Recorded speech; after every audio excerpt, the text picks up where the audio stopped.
In this video, I'm going to go over 4 problems in the worksheet that I handed out to you today. So if you can get that worksheet out, I'm going to go over the last 4 problems in each column, or the last problem in each column. So 4, 8, 12, and 16. So I'll zoom in a little bit here. And question number 4. When you have an absolute value equation, you're going to split it into 2 equations. This is an equation, on the left-hand side you remove the bars, so it's 20 minus 7x. Don't change what's in the middle. And you make it equal to the negative value on the left, and you just remove the bars on the right. So you've got 20 minus 7x equals 8. And so now we're just going to go ahead and solve this. We're going to subtract 20 from each side. And we get negative 7x equals negative 28. Negative 8 minus 20 is negative 28. And divide both sides by negative 7. And you get x is equal to positive 4. So there's one potential answer. The other side, when you subtract 20 from positive 8, you're going to get a negative 7x equals 8 minus 20 is negative 12. So x is equal to, divide both sides by negative 7, and negative over negative is positive, so 12/7 is the other answer. And now we have to make sure that they check. So inside the absolute value bars, we're going to check x equals 4 here. So does 20 minus 7 times 4, absolute value, equal 8? Does the absolute value of 20 minus 28 equal 8? 20 minus 28 is negative 8. And the absolute value of negative 8 is 8. So that one checks. So there's an answer. Now let's check the other side.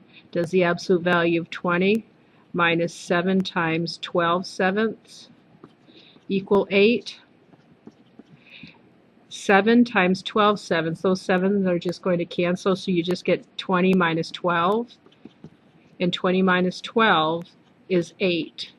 And the absolute value of 8 does equal 8, so they both check. So you have 2 correct answers, or 2 answers that check. They're not extraneous. So x equals 4 and x equals 12 over 7. 12 over 7, what they did was they changed this to a mixed number. So 12 minus 7 is 5, so this is 1 and 5/7. It's just another name for 12/7, so I can match it up with this.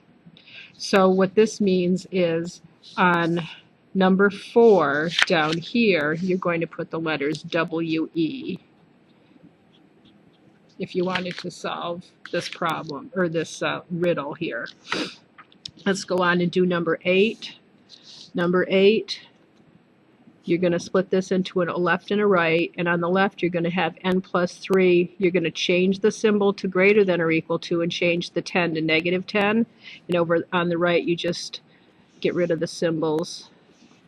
So when you subtract 3 from negative 10, you get negative 13. So we have n is greater than or equal to, oh, and this is a less than, so we're going to say and in between here. And when you subtract 3 from 10, you get 7, so n is less than or equal to 7. So this is an and. Whenever you have an and, that you can write it as one single inequality. So you start with a negative 13, less than or equal to n, it's not x this time, it's n, is less than or equal to positive 7. Or if you wanted to put it on the number line, you start with negative 13 and a 7, and you are going to fill in those circles, and less than, those are sandwiched in between. So there's the symbolic, there's the graphical, and the interval notation is negative 13 comma 7 with square brackets. And that one matches up with AR. So number 8 below, you'll put an AR in the blank. Number 12. Number 12, you split it up into 2 inequalities. On the left is 5 minus 2d is less than 7. Now this is greater than, so you've got an or, and then 5 minus 2d is greater, oops, I have to put a negative in here, less than -7 or greater than 7 on the right-hand side. Subtract 5 from each side, and you get -2d is less than -7 minus 5 is -12. And dividing by a -2 means that's going to switch, so d is greater than -12 over 2 is a +6. Or, when you subtract 5 from 7, you're going to get 2, so -2d is greater than 2, and dividing again by a -2 means you're going to have to switch that symbol, so d is less than 2 over -2 is equal to -1. So when you have an OR situation, you have a -1 with an open circle, a +6 with an open circle, and ORs are shaded to the outside. So there's the symbolic. Here is, or this is the symbolic, this is the graphic, and then if you wanted to put it into interval notation, you'd have -infinity to -1, or 6 up to +infinity.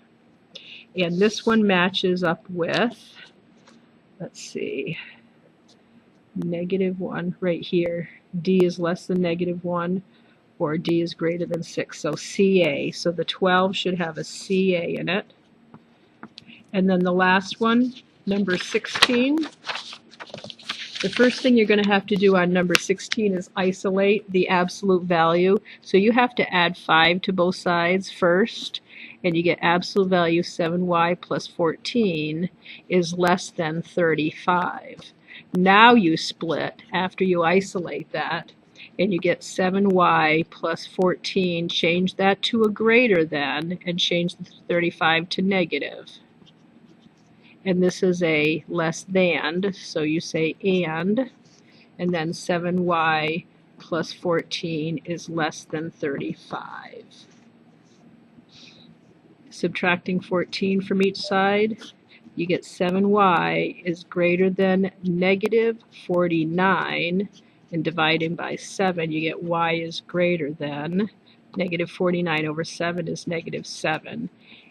And subtract 14, you get 7y is less than 21. Divide both sides by 7, and you get y is less than 3. So since this is an and, -7 and 3, open circles on these, and less than when the and shades in between them. So there's your graphic. There's your graphic. The symbolic, because this is an and, we're going to say -7 is less than, this is the letter y, is less than 3. This is symbolic, this is graphic, and then in interval notation, -7, 3. So these are the 3 ways to represent the answer to this, and let's see what they have here. -7 less than y less than 3. So RR looks like it goes under a 16. So we're going to finish up the rest of this worksheet in class tomorrow. So that's the only part of this, the only video that I'll have for you tonight. So it's a short one. Have a great one. Bye-bye.